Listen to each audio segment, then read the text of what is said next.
Hello everybody and welcome back to the channel for yet another LEGO build. Today I'm going to be building my first ever architecture set on this channel or in general. This is actually the very first one I've ever bought. I said before I was going on vacation. I just got back a couple days ago and it was to New York City. It was my first time there despite living relatively quote-unquote close. And I had an absolute blast. It was great. If you've never been, there is a huge multi-floor Lego store right in Rockefeller Center, and I'd seen pictures of it. I heard it was awesome, and I couldn't wait to go. Our second day there, and this was the main set I wanted to get there. I would love to do an architecture set from every city that I go to that obviously has one. Now, New York City has a ton of these. This is the Skyline. They also have the United Nations headquarters, which I got to see. They have the Flatiron building, which I also saw, and quite a few others. So I would like to get multiple of those as I go. This was the easiest one and the only one that's still in print. They had an absolute ton as well, so I'm glad I'm not the only person who gets the cheesy New York Skyline Lego from the New York Lego store. So absolute blast, had a great trip. Happy to be back doing a lot more content. This is a really cool Skyline. I like it. It does have quite a few really cool buildings on it. I wish they would have one more, which I can talk about after I actually build it, which was my favorite skyscraper that I saw there, but oh well, still really cool nonetheless. If you're not familiar with the architecture series, the box art is actually really cool. On the back, it does point out all of the buildings and exactly what they are, and a little bit about the city itself. So this does have the One World Trade Center, the Flatiron Building, the Chrysler Building, the Empire State Building, and then the really small one at the bottom is the Statue of Liberty. It also gives you the dimensions of the actual set itself. This one is 10 inches by 10 inches. Most of them are pretty uniform in terms of size, or at least relatively close. The architecture series, you can either do skylines or individual buildings. The biggest one, you can also do like, you also see like more of the adult or like 18 and plus larger architecture sets like the Pyramid of Giza, which is my most wanted one, which is really cool. I wish I had it back to it, but it is really cool to see people combining them and making something bigger. You can also get some that are individual buildings, so like the Empire State Building is obviously part of this architecture set, but you can also buy it by itself. So if you're really big into cities, or if you like to travel and want a little piece of Lego to take home with you, definitely check out the architecture series. Like I said, it's something I've looked at for a while, but with collecting everything under the sun Lego, I do have to take breaks and kind of pick and choose. But since I was going to New York City, I figured this was the absolute perfect set. So yeah, if you're not familiar with the channel, I hyperlapse build every single set after describing it a little bit more. If you're not interested in seeing the build, I totally understand. You can feel free to skip the actual build portion of this to the end, where I do review and actually go over the set itself and then talk about some future projects. So yeah, thank you guys so much for helping grow the channel. It's been an absolute blast, and in the month of April, I believe I grew like 250 subscribers, so super awesome, and I'm excited to keep building Legos as fast as I can. So thank you guys so much for all the support, and let's get started with the build, everybody.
Alright everybody, and here's the final build.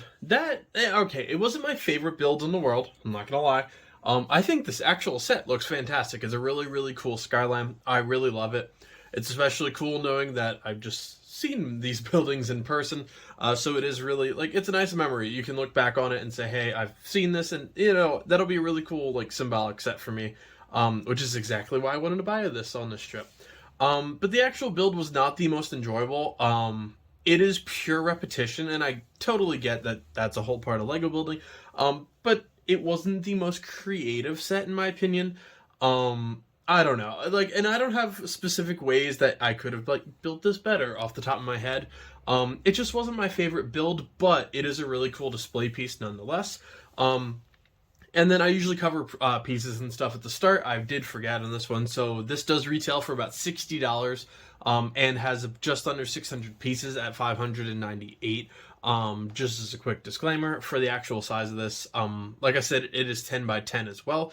So just going through real quick. Obviously, there's not going to be minifigures or anything, so I'll just dive into this, starting from the left, which is going to be very clearly the smallest piece, which is going to be the Statue of Liberty. But what is really cool, the outside does have translucent pieces, which are meant to represent the water, obviously around the Statue of Liberty. I might switch these out for translucent blue, just to see, obviously, if it looks a little bit too just really fake or manufactured or anything. I will swap that out, but I do really want to see the difference. And then, obviously, the Statue of Liberty is just a little Lego guy in sandstone. I don't know. I wish it would have, like, custom printed a little Statue of Liberty mold. I think that would have been a lot more creative for that, rather than just a little Lego guy. So I would have liked to have seen something a little bit different there. Overall, I mean, it's just a little pedestal with a little sandstone guy on it, so nothing too great to write home about. And then right in here, you do have a printed plaque that does say New York City. Thank you for not making that a one-piece sticker. I really appreciate that. Then we move to the Empire State Building, which, if you like these little grained pieces, you're going to absolutely love building this this tower. It is basically just the exact same piece, about 40 times over. And again, I mean, it looks just like the Empire State Building. It is really cool. It's just, you know, very much repetitious, just going over and over again with the exact same piece. Then here we move on to the Chrysler Tower, which is a really different mixture of white and translucent clear bricks. Pretty cool. Once you get to the top, it is a little bit different as well. Some of these pieces are a little bit crooked. I'll have to straighten those out after the video. Not too bad. One of my absolute favorite buildings that I saw, and one I've always dreamed of, is the Flatiron Building. And then, like I said at the start, there is a specific architecture piece for the Flatiron Building and area. So I will do that in the future as well, but this is the much smaller version, of course, which is actually probably my favorite build of the entire group. I don't know. It's a little bit of a toss-up between probably this one and what we're getting to next, by far the biggest one here and the tallest building in New York City, the One World Trade Center, which is just a beautiful, beautiful building. I wish they would have done something maybe around the outside a little bit differently, just rather than having the exact same light gray tile pieces going into the light gray. I would have liked to see like a little bit of a distinction there, but oh well. They do represent the actual, like, curved part of the building pretty well, because it does curve a little bit at the top. Try and rotate that a little bit. So, I mean, it does an okay job. I wish they would have done something a little bit different with, like, a spiral technique there, but they probably did the best they could with this design. And then around the back side, everything is pretty much exactly the same. Honestly, the Flatiron Building just having a little bit of a wider back, and then the back of the statue. So, yeah, it's an okay set. If this has no meaning to you, you don't collect architecture, you haven't been to the city, you don't live in the city, and it's just not something that you weren't particularly looking for, yeah, I don't expect this review to change your mind. I think, again, it is really cool if you've been there, if you've seen these buildings, if you collect the architecture series. I think this is absolutely awesome. It is a cool little set. $60. Yeah, the piece count of like 10 cents a brick does apply there. It is almost perfect, so I do understand the angle of that. But in terms of like $60 sets, if you're going out to the store and say, hey, I can pick anything I want, this is never going to be my first choice. The London Sky piece right now is also one you can get in stores. That's $20 cheaper, and I'm gonna be honest. Judging by like looking at them, I kind of like the London one a little bit more. Maybe I'll build that in the future. I'm not 100% sure yet.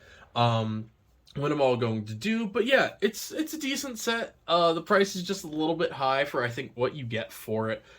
Just because it is a little bit small overall. And just it's just okay. So I would give this like a 6 out of 10 or something related to it. It's just an alright set for $60. I won't say like the building experience or anything is there for it.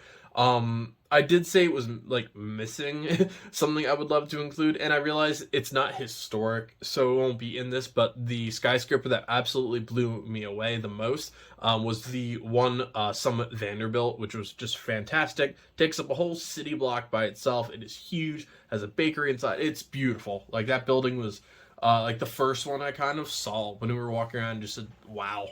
Like that's just insane. The Empire State Building and everything, like everything was awesome. I really enjoyed the trip in the city, but I would say like it'd be really cool to like build another custom tower in there or something, or improve on the Skyline. So yeah, that'll just about do it. Sorry again. I know the Thor: Love and Thunder one was kind of like my first meh review, but it does happen. I'm gonna be honest and just say like if a set doesn't absolutely blow me out of the water or anything, it happens sometimes. Not every set is going to be my absolute favorite, and that just is how it is. I will be displaying this somewhere in the living room with a picture of us next to these buildings. Try and work out something there in the living room. So yeah, that'll just about do it for my very first architecture set. It's alright. If it means a lot to you, then definitely grab it. It is cool to have, but don't spend $60 if it's not something you specifically want to collect, or it's something that really, really interests you. Not 100% sure when this video is actually going to post. May 4th is obviously happening within a day or two of when I'm shooting this, so I have an absolute ton of Star Wars stuff coming this way. I also just ordered my first Lego train, and I'm building train tracks through the city right now, so that is going to take me way too much time, money, and energy to actually put that train in. But yeah, plenty more stuff coming our way very soon. If you're interested, please like, subscribe, comment, check out my other videos. I have tons of Legos coming, and I've already done a ton of them, so feel free to check out that playlist. I upload every single day at 11 a.m., which is a mixture of Legos, toys, comic books, and video games, and I also do double uploads at 5 p.m. occasionally. So feel free to check out lots of content with much more to come, and thank you all again for so much support lately. And I'll see you next time. Happy building, everybody.